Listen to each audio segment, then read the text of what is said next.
My girlfriend and I have been together for 2 years now. During this time, I managed to get to know her as a kind, caring and sweet person. She always supported me and I sincerely appreciated her love and attention. Although she was jealous sometimes, I didn't think much of it.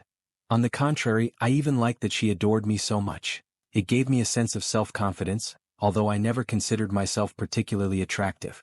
She was my rock and I felt that our relationship was strong and reliable. We recently attended a corporate event organized by my company. It was an evening reception at a beautiful restaurant overlooking the city. I was glad that my girlfriend agreed to come with me, as she usually doesn't like such events. There I introduced her to one of my colleagues who works in another branch. My colleague and I rarely communicated outside of work matters, but we always maintained friendly and professional relations. This was my girlfriend's first, and as I thought, only, meeting with this colleague. On the way back from the event, my girlfriend started acting weird. She was silent most of the way and then suddenly asked, "Have you known this colleague for a long time?" I replied that we have been working together for about a year, but we only communicate on work issues.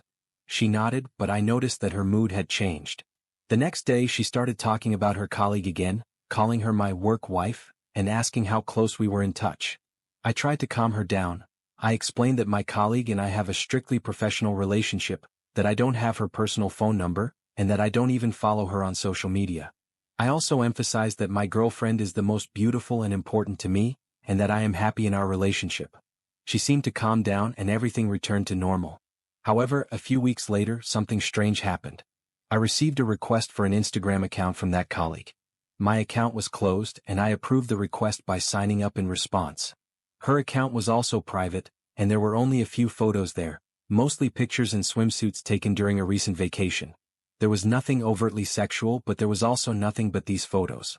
It seemed a little strange to me, but I didn't think much of it. A few days later, a colleague wrote to me on Instagram. At first it was just a small talk and I answered without seeing anything wrong with it. However, over time, her messages have become more flirtatious. She started asking questions about my personal life, joking on the verge of flirting.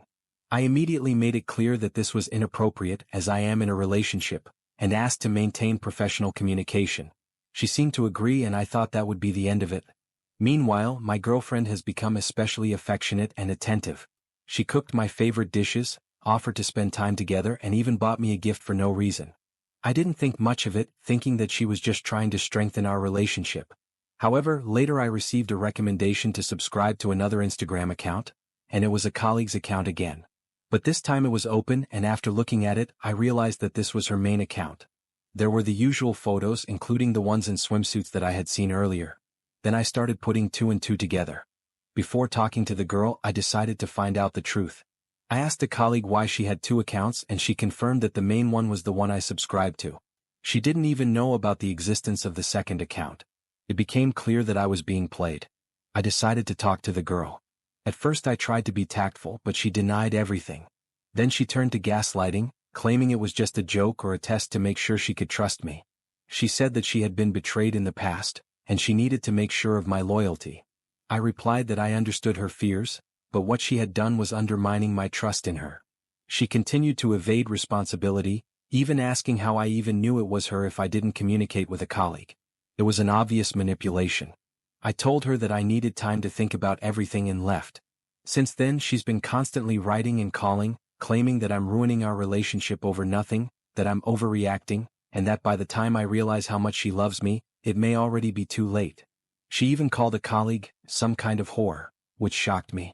Her words seem manipulative to me, and I feel like she doesn't fully understand what she did wrong. Now I'm at a loss. On the one hand, we were happy together for 2 years, and I'm sorry to lose this relationship. On the other hand, I'm not sure if I can trust her again after this. Is it possible to restore trust after something like this? Or is it better to just let go and move on? History expansion. After I left the girl, I decided to take a break to think about everything that happened. I went to my best friend who always gave me wise advice. We met at our favorite bar and I told him in detail about the situation. He listened to me and then he said, "You have to understand that trust is the foundation of any relationship. If she is ready for such manipulations, then what will happen next?" His words made me think. I started to remember other times when my girlfriend was jealous or tried to control my actions. For example, one day she insisted that I delete from my friends on social networks several girls with whom I had not communicated for a long time. At the time I thought it was harmless, but now I realized that it was the first bell. Meanwhile, my girlfriend kept texting me. She apologized, said she had made a mistake, and begged for a chance. She even offered to go to a psychologist together to sort out our problems. I was interested in this offer, but I was still doubtful. A few days later, I decided to meet with her to discuss everything face to face. We met in the park where we often walked together. She looked worried and I could see how nervous she was. We started talking and she apologized again, admitting that she had done the wrong thing. She explained that her past relationships had left deep scars and she was afraid of losing me. However, I said that her actions only alienated me. We talked for a long time and I realized that she was really remorseful. But I also realized that I needed time to sort out my feelings. I suggested that we take a break from our relationship so that each of us could think about what was important to us. Over the next few weeks, I thought a lot about our relationship. I realized that I love her, but I need to be sure that she will no longer resort to manipulation. We started seeing a psychologist and it helped us understand each other better. She worked on her fears and I learned to be more open and honest. Few months passed and our relationship began to gradually recover. We began to trust each other more and I felt that we had become stronger as a couple. However, I also realized that trust is a fragile thing and it needs to be protected. After the girl and I started to rebuild our relationship, I began to notice that her behavior had changed not only towards me but towards life in general. She became more open to new acquaintances, began practicing yoga and meditation to cope with her fears, and even enrolled in psychology courses to better understand herself and other people. All this was a pleasant surprise to me because she had often kept her feelings under lock and key before, afraid of being vulnerable. One evening when we were sitting on the couch, she suddenly said, "You know, I never thought I could change so much for love. I used to be sure that if a person betrayed me it would be forever. But you helped me believe that it was possible to start all over again." Her words touched me to the core. I realized that our relationship was a real transformation for both of us. We both learned to forgive, accept, and trust each other, despite all the mistakes we made. But, of course, the path to full restoration of trust was thorny. There were times when old fears started to surface again. For example, one day I received a message from another colleague who just wanted to ask for work advice. I answered her briefly and clearly, but then I noticed that my girlfriend was looking at me thoughtfully. When I asked her what happened, she confessed, "I know you're not hiding anything.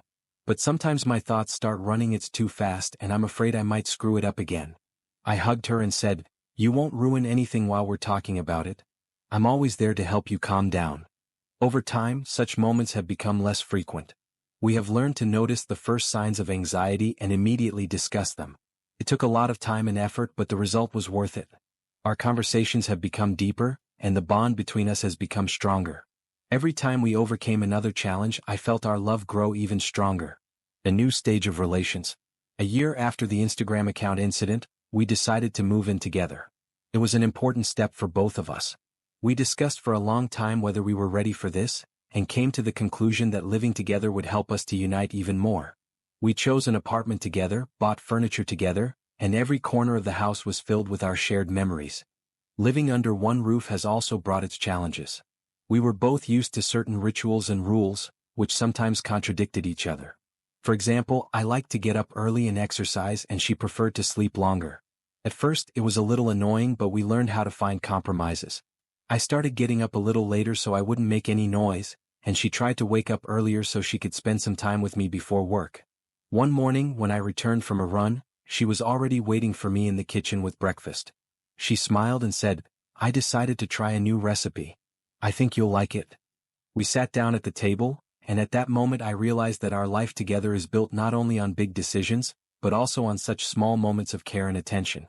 These moments make a relationship special. An important conversation. One evening when we were sitting on the balcony and watching the sunset, she suddenly started talking about her past. Before that, she rarely shared details about her previous relationship, but now she's decided.